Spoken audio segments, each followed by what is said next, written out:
Okay guys, so today's lesson, or the title of our guided notes is going to be, is the relation a function? So the first thing that we need to fill out, it says relations in which each element of the domain is paired with exactly one element of the range are called functions. Okay, so our vocabulary word is functions. So let's go ahead and look at example 1. Example 1 says ordered pairs or mapping. Okay, determine whether the relation, we have the ordered pairs 6, -3, 4, 1, 7, -2, and -3, 1 is a function, and explain. So if we look at our definition, it says when each element of the domain is paired with exactly one element of the range, it is called a function. So if we go ahead and make a little function table with our x and y values, we have 6, -3, 4, 1, 7, -2, and -3, 1. So if we look at our table, each x value only has one y value. So we're going to say yes, because each x has only one y value. Okay? Let's look at example 2. Example 2 says determine whether the graph below is a function. So in our box, we're going to have a little test that we're going to do. It says if you draw a vertical line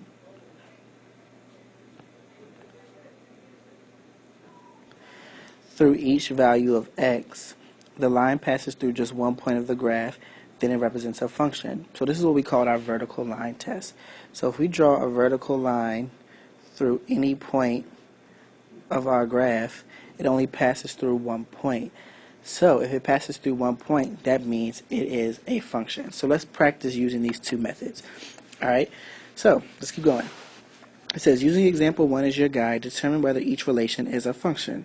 So if we look at this table, alright, we have 1 going to 5, 4 going to negative 4 going to -3, 7 going to 6, and 1 going to -2. Alright, however, our two x's are the same, but they have two different y values. So it's not going to just one value in the range.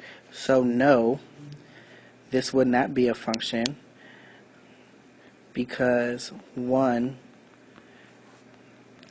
has two values.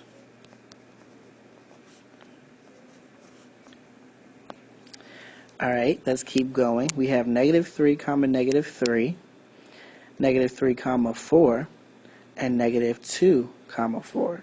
So once again, if we look at example 1, this also, well, let's make a t-chart first. So we have -3, -3, -3, 4, -2, 4.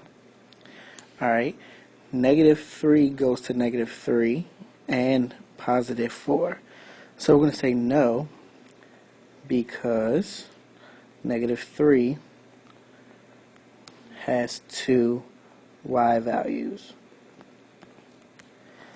Let's move right along and let's look at the next example. So now we have a mapping. If we look at -1, it goes to both 4 and 5.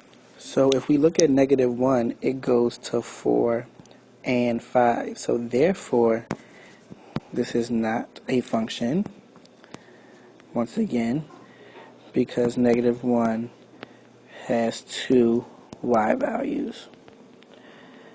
And the last example using the first method, if we look at -3, -2, 1, and 5, they all go to an individual separate element of the range. So this one is a function.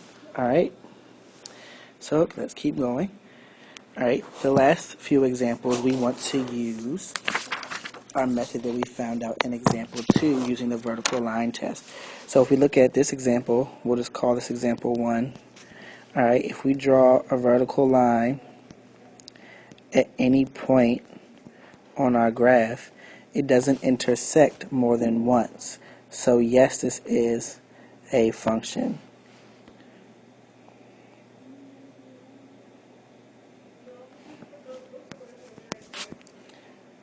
Alright, so let's look at example 3. If I draw my vertical line at any point, it does not intersect more than once. So yes, this is a function.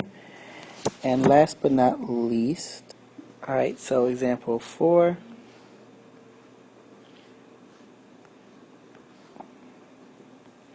If I draw my vertical line, it does intersect at some points more than once. So this is not a function.